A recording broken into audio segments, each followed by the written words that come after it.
Tamil news சேனலில் உங்களது பொருட்களை வெறும் 500 ரூபாயில் விளம்பரம் செய்ய வேண்டுமா? தொடர்புக்கு 7806942275 தொடர்பு கொள்ளுங்கள். தமிழ் நேயர்களுக்கு வணக்கம். இன்றைக்கு நம்மளோட அரசியல் பேசுவதற்காக தமிழ் நியூஸின் தலைமை ஆசிரியர் செந்தில் அவர் இணைந்திருக்கிறார். சார் வணக்கம். வணக்கம் சந்திர, வணக்கம். வீடியோக்குள்ளே போகிறதுக்கு முன்னாடி நேயர்களுக்கு ஒரு அன்பு வேண்டுகோள், சேனலை மறக்காமல் சப்ஸ்கிரைப் பண்ணிடுங்க. இந்த வீடியோவை லைக் பண்ணிவிட்டு உங்கள் கருத்துக்களை மறக்காமல் கமெண்ட் செக்ஷனில் பதிவிட்டுருங்க. சார், திருப்பரங்குன்றம் முருகன் கோவில் அப்புறம் தர்கா இந்த விவகாரம் பயங்கரமாக விஸ்வரூபம் எடுக்குது. அமித்ஷா சென்னைக்கு வந்துட்டு போனார். அதுக்கப்புறம் தமிழ்நாட்டில் மதக்கலவரத்தை பண்ணுறதுக்கு பாஜக திட்டம் போட்டிருக்கு அப்படிங்கிற மாதிரி எதிர்க்கட்சிகள் குற்றச்சாட்டு வைக்கிறத காட்டிலும் பொதுமக்களே குற்றச்சாட்டு வைக்கிறாங்க. அதை எப்படி பார்க்குறீங்க? திடீர்னு அங்கே ஒரு மக்கள் கூட்டம், இது இன்டெலிஜென்ஸ் ஃபெயிலியர் ஆயிடுச்சு, காவல்துறை சரியான முன்னெச்சரிக்கை நடவடிக்கை எடுக்கலைன்னு ஒரு குற்றச்சாட்டு வேற இருக்கு.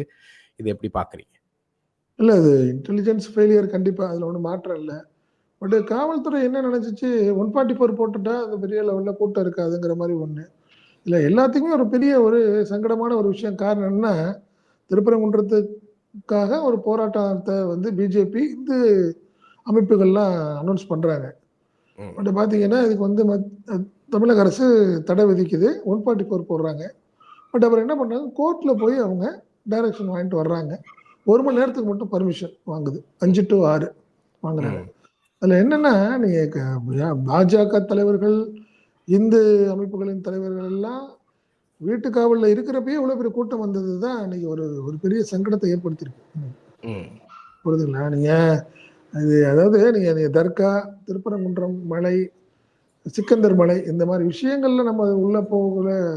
ஏன்னா அது உணர்வுபூர்வமான விஷயம் இருதரப்புக்கும். என்ன அதில் அது உண்மை என்னங்கிறத இருதரப்பும் உட்காந்து பேசி முடிவு பண்ண வேண்டிய ஒரு விஷயம். இந்த விஷயம் அப்படிதான் நான் நினைக்கிறேன். இதில் கோர்ட்டோ போலீஸோ அதை தாண்டி என்ன நடக்குதுங்கிறத உங்க 2 பேரும் உட்காந்து பேசுனாதான் இந்த விஷயத்துல பொறுத்த வரைக்கும். பட் ஆனால் நம்மளை பொறுத்த வரைக்கும் என்னன்னா, ஏன் இப்போ கோர்ட்டை விட்டுச்சா போலீஸு அப்படிங்கிறது என்ன காரணம்? இவ்வளோ பெரிய கூட்டம் வந்துச்சு அப்படின்னா நீங்கள் இந்த ஆர்ப்பாட்டத்துக்கு தடையே விதிச்சிருக்க வேணாமே. சரி, நீங்கள் தடை விதிச்சது என்ன காரணம்? பெரிய லெவலில் க்ரௌடு பிரச்சனை, தேவையில்லாமல் இஷ்யூ ஆகிடும்னு நினைக்கிறாங்க, அதுதானே தடை விதிக்கிறீங்க. கண்டிப்பாக. அப்படி இங்கே நல்லது. சரி, கூட்டம் கம்மியாக வந்துச்சா? இல்லை, பெரிய லெவல் கூட்டம் வந்துருச்சு. என்ன ஒரு பெரிய ஒரு நல்ல விஷயம்னா, எந்த அசம்பாவிதமும் இல்லாமல் நடந்திருக்கு. இந்த போராட்டம் நடந்து முடிஞ்சிருச்சுன்னு வச்சுங்களேன். இவ்வளோ பேர் ஏதாவது ஒரு இஷ்யூ, ஒரு சின்ன விஷயம், ஒரு கல் எரியோ, ஒரு சின்ன சம்பவம் நடந்துட்டா கூட அது வேற மாதிரி மதக்கலவரமாக இருக்கும் அன்னைக்கு. பட் இந்த விஷயத்துல உளவுத்துறை சரியான அசஸ் பண்ணலையோ அப்படிங்கிறது தான் என்னுடைய ஒரு கேள்வியா இருக்கு. காரணம் என்னன்னா, இவ்வளோ பெரிய கூட்டம் வரும், ரைட்டு. அப்போ ஒரு ஆர்ப்பாட்டத்தை ஒரு காலையில் 10 to 11 ஆல்ரெடி பர்மிட் பண்ணி அதை கொஞ்சம் ரெகுலேட் பண்ணியிருந்தாங்கன்னா வேலை முடிஞ்சிச்சு. தமிழக அரசுக்கு இவ்வளோ பெரிய சங்கடமும் தேவையில்லை. இது தடையை மீறி ஒரு ஆர்ப்பாட்டம் பண்ணி அது மாதிரி இந்து அமைப்புகளும் பிஜேபியும் இதை ஒரு கையில் எடுத்து அது அவங்க சந்தோஷப்படுறதுக்கு நம்ம விளைவிச்சிருக்க வேணாம்ல. ஆட்டோமேட்டிக்காக அவங்க கேட்டாங்க, ஒரு அமைப்பு கேட்டாங்க, இந்த அமைப்புகள்லாம் சேர்ந்து ஆர்ப்பாட்டம் கேட்டாங்க, ரைட், ஓகே, பர்மிஷன் கொடுத்துருவோம் அப்படின்னா தமிழக அரசுக்கும் அது ஒரு இவ்வளோ பெரிய சங்கடம் இல்லாமல் ஆயிருக்கும். அவங்க கோர்ட்டில் போட்டு ஹைகோர்ட் அவங்களுக்கு பர்மிஷன் கொடுத்து அதுக்கு முன்னாடியே எல்லா முக்கியமான லீடர்ஸ் எல்லாத்தையுமே ஆல் ஓவர் தமிழ்நாடு வீட்டு காவல்ங்கிற மாதிரி எல்லாத்தையுமே பண்ணி வச்சு அதுக்கப்புறம் இதெல்லாம் இது தேவையில்லாத ஒரு வளர்க்குறது மாதிரி தான் இது. இந்த பிஜேபிக்கு அண்ணாமலை நேற்று அவருடைய பேச்செல்லாம் பார்த்தீங்கன்னா, நீங்கள் சேகர் பாபுவையும் ரகுபதியையும் அவர் ரொம்ப ஒருமையிலே பேசினாரு, ரொம்ப சங்கடமா பேசினாரு. இதெல்லாம் தேவையில்லாத விஷயம். அது நம்ம அப்படிதான் நினைக்கிறோம் ஒவ்வொரு விஷயத்துலையும். ஏன்னா பிஜேபி இந்த அமைப்புகளில் சில பேர் தமிழக அரசுக்கு தலைவலியையும் மத கலவரத்திலையும் ஏற்படுத்தணும் அப்படின்னு முடிவு பண்றாங்க அப்படின்னு நீங்க நினைச்சீங்கன்னா அதை ரொம்ப ஒரு ஸ்மூத்தா டீல் பண்ணி அதை பண்ணணும். ஏன்னா இனிமேல் எலெக்ஷன் வரப்போகுது. இன்னும் ஒரு வருஷத்துக்கு சென்சிட்டிவ் விஷயங்கள்ல ரொம்ப தெளிவா உளவுத்துறையும் சட்டம் ஒழுங்கு பிரிவும் உட்கார்ந்து பேசி ஒரு முடிவு பண்ணாதான். இல்லைன்னா இது திமுகவுக்கும் தமிழக அரசுக்கும் தானே இது ஒரு தலைவலியா போய் நிற்கும். போலீஸ் சில அதிகாரிகளோட சில தவறுனால அவங்களுக்கு அரசியல் லாபம் பிளஸ் ஆகிட்டே போறது, திமுக ஒரு சங்கடத்தை ஏற்படுத்த போயிட்டே இருக்குல்ல. இதுக்கு அது இந்த விஷயத்துல முதல்வர் ஒரு தலையிட்டு ஒரு சரியான ஒரு அதிகாரிகளுக்கு டைரக்ஷன் கொடுக்கணும் அப்படிங்கறத நம்மளுடைய ஒரு வேண்டுகோளா இருக்கு சந்திரன். கண்டிப்பா சார். இப்ப இந்த விவகாரத்துல மதுரை சுற்றி இருக்கக்கூடிய மக்கள், அந்த பகுதியில இருக்க மக்களே வந்து பாஜகவினுடைய போராட்டத்துக்கு எதிராக கருத்து சொல்றாங்க. அது வந்து தேவையில்லாத வேலை. நாங்க 50, 60 வருஷமா இந்த பகுதியில சகோதரர்களாக வாழ்ந்துகிட்டு இருக்கோம். இதுக்கு சம்மந்தமே இல்லாம இவங்க அரசியலுக்காக பண்றாங்கன்னு பல ஊடகங்கள்ல வரக்கூடிய பொதுவான பப்ளிக் ஒப்பீனியன்ல வந்து பார்க்க முடியுது. இத வந்து எந்த அளவுக்கு மக்கள் ஏத்துக்குவாங்க அப்படின்னு நீங்க நினைக்கிறீங்க? ஓவரால் தமிழ்நாட்டுல இது எப்படி போகும்ன்னு பார்க்குறீங்க? இல்லம்மா. இது வந்து பெரிய லெவல்ல அதாவதுங்க ஒரு விஷயம் தான் நம்மளுக்கு நல்லா கிட்டத்தட்ட இது 10 வருஷம், 15 வருஷமா பாஜகவுடைய முயற்சிகள் தான். இது ஒரு வகையான முயற்சி தானே இது எல்லாமே. பட் இதுலலாம் பெருசா இருக்கு. இப்ப நீங்க திருச்சியில ஒரு இருக்கு குத்தானத்தம்னு ஒரு ஏரியா இருக்கு. ஒவ்வொரு முறையும் விநாயகர் சிலை பிரச்சனை வந்துட்டே இருக்கும். நீங்க முத்துப்பேட்டை சொல்லலாம். நீங்க திருவாரூர் மாவட்டத்தில முத்துப்பேட்டையில விநாயகர் சிலை. நீங்க அங்க வந்து சென்னையில உங்களுக்கு தெரியும். என்ன இந்த மாரி ஒவ்வொரு விஷயங்கள்லாம் நடந்துகிட்டு தான் இருந்து. பட் அது வந்து அரசியல்ல இது வந்து தேர்தலுக்கு லாபம் பண்ண முடியாது. இது ம். பாஜகவுக்கும் தெரியும்னு வச்சுக்கோங்களேன். இப்ப நேத்து வந்தாங்க. திருப்பரங்குன்றத்திற்காக வந்த ஆர்ப்பாட்டத்துக்கு வந்து கோஷம் போட்டவங்க எல்லாம் பாஜகவுக்கு ஓட்டு போடுவாங்களா? ம். அது வந்து அதுல அரசியல் லாபம்லாம் இருக்காது. பட் ஒரு தேவையில்லாத ஒரு இஷ்யூ அப்படின்னு நினைக்கிறேன் நானு. அத வந்து இவ்வளவு பெரிய ஒரு கூட்டமாவும், ஒரு எமோஷனலா கிரவுட உருவாக்குற அளவுக்கு ஒரு சூழ்நிலையை ஏற்படுத்தாம பண்ணிக்கணும். அதுதான் ம். சாமர்த்தியம். அந்த விஷயத்துல இன்டெலிஜென்ஸும், போலீஸாரும், அறநிலைத்துறையும் இணைந்து உட்கார்ந்து பேசி இந்த விஷயங்கள்லாம் முடிச்சிடணும் அத. ம். இது வரும் அப்படியே தொடர்ந்து வந்துட்டே இருந்துச்சுன்னா, பெரிய பெரிய தேவையில்லாத ஒரு தலைவலி தானே இது உங்களுக்கு. நெருங்க நெருங்க கண்டிப்பா. அடுத்தடுத்த விஷயங்கள். அதுதான் சொல்றேன் சுந்தரி. பட் இதனால ஒரு ஒரு பெரிய அரசியல் லாபம் பாஜகவுக்கு இருக்க போறதில்ல. அதெல்லாம் மாற்று கருத்தே கிடையாது. ம். இதனால ம். 2 பிரிவினர் அதாவது 2 மதத்துக்குள்ள உள்ள ஒரு ஒருங்கிணைப்பு, நட்புலாம் வந்து ஒரு பெருசாலாம் பாதிக்காது. அதுல ஒண்ணும் ம். மாற்றம் இல்லன்னு வச்சுக்கங்களேன். இந்த இஷ்யூ ம். முடிஞ்சு அதுக்கப்புறம் அடுத்தடுத்த வேலைகள் பார்க்க போறாங்க. அதெல்லாம். இத நினைச்சுக்கிட்டே இருக்க போறதில்ல. பட் ம். ஆனா இதையும் தவிர்க்கிறதுக்கு முயற்சி பண்ணணும் அப்படிங்கிறது தான் என்னுடைய வேண்டுகோளா இருக்கு கண்டிப்பா எனக்கு. சார். சார் இப்ப இந்த விவகாரத்த பொறுத்தவரைக்கும் ராஜாவினுடைய குரல் தான் அதிகமா தெரியிறத பார்க்க முடியுது. அண்ணாமலை வந்து டம்மியா இருக்கிற மாரி தான் தெரியுது. முன்ன மாதிரி அண்ணாமலைக்கு பத்திரிக்கையா நிறுவனங்களும் பெருசா முக்கியத்துவம் கொடுக்குற மாரி தெர்ல. அண்ணாமலையும் எப்பயுமே பார்த்தீங்கன்னா, அவரு தான் ஏதோ துணை பிரதமர் மாதிரி பேட்டியெல்லாம் இருக்கும். அவ்வளோ சவுடாலா ரொம்ப தாட்டியமா பேசுறதெல்லாம் நம்ம பார்த்துருக்குறோம். இந்த சமீப காலமாக அவருடைய இது பேச்சுல வீரியம் இல்ல. அவருக்கு வந்து ஒரு கடிவாளம் போட்டிருக்கு அப்படின்னு பத்திரிகையாளர்கள் வட்டாரத்துல பேசுறத கேட்க முடியுது. அதை எப்படி பார்க்குறீங்க? இப்பதான் அவருக்கு வந்து தலைமைங்கிறது அவருக்கு தான் தலைமை அப்படிங்கிறது அதாவது மாநில தலைவர் பொறுப்பு அவருக்கு அவருக்கு வாய்ப்பு கிடைக்குமா? 2வது முறையாக அவருக்கு தலைவர் பதவி கிடைக்குமாங்கிற ஒரு பெரிய கேள்விக்குறி இருந்துட்டே இருந்துச்சு. இப்ப நம்மளுக்கு கிடைச்ச தகவல் அடிப்படையில பார்த்தீங்கன்னா, இல்ல 2ண்ட் டைம் அவருக்கு கிடைச்சதுக்கு வாய்ப்பு அதிகம் அப்படின்னு சொல்றாங்க. என்ன? அவர் என்ன ம். நினைக்கிறாரு, பக்காவா தலைவர் அப்படின்னு டிக்ளேர் பண்ணதுக்கு அப்புறம் பேசுவோம் அப்படின்னு ம். நினைக்கிறாரு. அதனால தான் கொஞ்சம் பதுங்கியே இருக்கிறாரு. பட் இந்த ம். விஷயத்த திருப்பரங்குன்றத்துக்கு அவர் வரவே இல்ல. எச். ம். ராஜா தான் இந்த இஷ்யூ பண்ணாரு. அவரு தான் வந்தாரு, பண்ணாரு, பேசினாரு. பட் என்ன காரணத்தினாலயும் அண்ணாமலை வரவே இல்ல. ம். என்ன, ஒருவேளை வேல் யாத்திரை நடத்தினது வந்து முருகன். யாரு? மத்திய அமைச்சர் முருகன். அதனால ஆமா. அந்த வேல் வேல் வேல் யாத்திரைக்கு எனக்கு சம்மந்தம் இல்லன்னு நெனச்சுக்கிட்டாரா அவரோ என்னமோ தெரியல அவர். அதனால ம். வரல அவர். அவர் வரல. பட் ஆனா நேத்து அவர் பேட்டி குடுத்திருந்தாரு. அதுல வந்து கொஞ்சம் ரொம்ப கொஞ்சம் காட்டமா இருந்தது. அத தவிர்க்கலாம் அவரு. யாரு அண்ணாமலை ம். வந்து அமைச்சர்கள வந்து ரொம்ப ஒரு கடுமையான வார்த்தைகள்ல பேசியிருந்தாரு. என்ன? ம். பட் இந்த விஷயத்த திருப்பரங்குன்றத்த பொறுத்தவரைக்கும் அவருக்கு வந்து பிளஸ் வந்து ராஜா தான். அதுல ஒண்ணும் நீங்க சொன்ன மாரி எச். ராஜாக்கு தான் அது ஒரு பெரிய வாய்ப்பா இருந்தது. அவர் தான் என்ன ஒரு வார்த்தையும் பெருசா பேசினாரு. அயோத்தி மாரி ஏற்படுத்தணும்னு பார்க்குறீங்களா? அப்படின்னு ஒரு வார்த்தைய விட்டு போயிட்டாரு. என்ன போற போக்குல. ம். ஆனா எப்பயுமே கொஞ்சம் அடிச்சு கொஞ்சம் அதிகமாவே பேசுவாரு எச். ராஜா. நேத்தும் அதே மாரி கொஞ்சம் அதிகமா பேசிட்டு போனாரு அவரு. ஆமா. ம். கண்டிப்பா சார். ஸோ இந்த விவகாரத்துல தமிழ்நாட்டினுடைய பிரதான எதிர்க்கட்சி அதிமுக என்ன மாரி நிலைப்பாடு எடுக்குது? எந்த ஒரு கருத்துமே பெருசா வரல. எடப்பாடி அவர்கள் தொடர்ந்து மௌனம் காத்துக்கிட்டு இருக்கிறாரு. பல முக்கியமான பிரச்சனைகள்ல எந்த ஒரு குரலுமே குடுக்கல, கருத்தும் சொல்லல. பட்ஜெட்டுக்கு மட்டும் லைட்டா அப்படி இப்படின்னு சொல்லிட்டு ஆளையே காணோம். அவருடைய சுற்றுப்பயணமும் திட்டமிடப்பட்டிருந்தது. ஜனவரியிலே தொடங்கும்னு சொன்னாங்க. தொடங்கல. இப்ப பிப்ரவரி ஆயிருச்சு. கட்சிக்குள்ள என்ன நடக்குது? மர்மமா இருக்குது. அவரு தலைவரா தான் தொடர்றாரா? அப்படிங்கிற கேள்வி வர்ற அளவுக்கு இருக்கு. அத எப்படி பார்க்குறீங்க?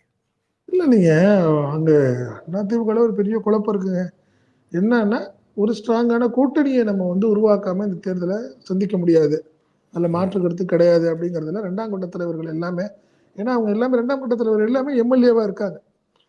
ஒரு 65 எம்எல்ஏ இருக்காங்கல்ல அதிமுகவில், அதில் உள்ள 2ஆம் கட்ட தலைவர் எல்லாமே ஒரு எம்எல்ஏக்களாக இருக்கிறாங்க. அவங்க எல்லாம் திருப்பி நம்ம ஜெயிக்கணும், ஆட்சியை பிடிக்கணும் அப்படின்னா இப்போ இருக்க சூழ்நிலைக்கு அதிமுகவுக்கு ஒரு ஸ்ட்ராங்கான கூட்டணி தேவைப்படுது அப்படிங்கிறதுல அவங்க இருக்காங்க.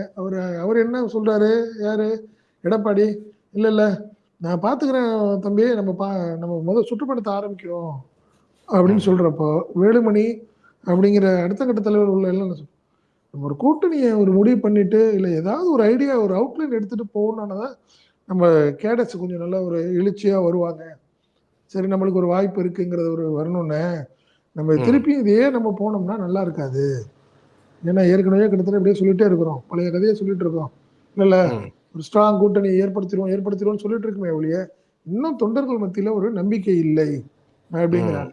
பட் இப்ப நீங்க பிஜேபியில வந்து மாநில தலைவரா அண்ணாமலையை திருப்பி கிட்டத்தட்ட அவங்களுக்காக வாய்ப்பு நம்ம பேசுனதுல அண்ணாமலைகிட்ட கூப்பிட்டு அமித்ஷா சொன்ன ஒரு விஷயம் அதுதான், என்ன எந்த கூட்டணியா இருந்தாலும் நீங்க அனுசரிச்சு போறதா இருந்தா இருங்க, இல்லைன்னா ஒதுக்கிங்க அப்படின்னு சொல்லிட்டாரு. அதுக்கு வந்து அண்ணாமலை ஓகேண்டாரு. என்ன சொல்லிட்டாரு, நீங்க என்ன சொல்றீங்களோ அதை கேட்டுக்கிறேன், எனக்கு தலைவர் கொடுத்தீங்கன்னா போதும் அப்படிங்கிற மனநிலைக்கு அவரு வந்துட்டார். அவன் முதல்ல என்ன சொன்னாரு, அதிமுக கூட்டணின்னா நான் வந்து அரசியல் விட்டு விளையாடுறேன்னு சொல்லிட்டு இருந்தவரு இன்னைக்கு நீங்க கொடுத்தா கொடுங்க அப்படிங்கிற நிலைமைக்கு அவர் வந்துட்டாரு. ஸோ அண்ணாமலை வந்துட்டாரு, அவருக்கு கொண்டாந்துட்டாங்க அப்படின்னா எடப்பாடிக்கு அதுல விருப்பமே இல்லை. அவருக்கு வந்து நம்ம முதலே பேசியிருக்கோம், அவருக்கு வந்து யாரு விஜய் தான் அவருக்கு ஆசை. ஃபர்ஸ்ட் ஆப்ஷன் அவர் விஜய் தான் நினைக்கிறாரு.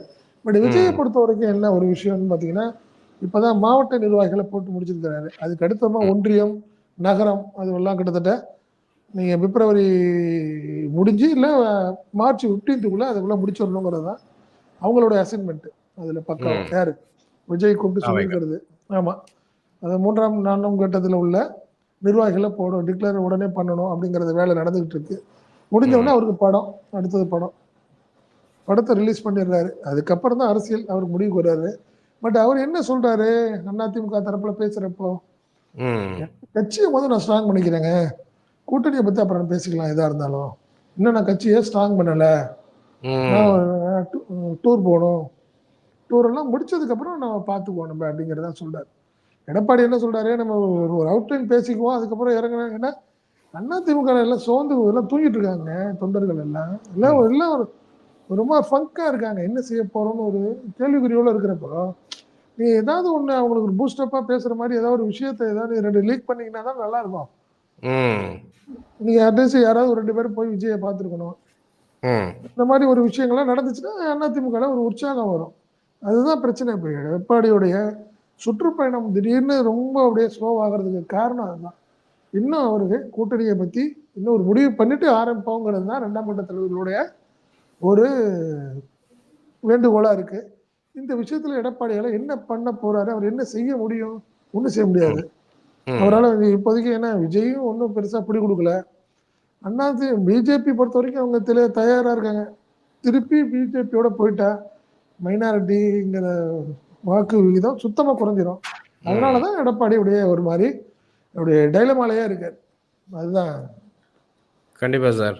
இப்ப தாவேக்கா வந்து 2வது இடத்துக்கு வருவதற்கு தான் முக்கியமா தீவிரமாக முயற்சி பண்ணிட்டு இருக்குது அப்படிங்கிற ஒரு பார்வை, ஒரு பேச்சுமே பத்திரிகையாளர் மத்தியில இருக்குது.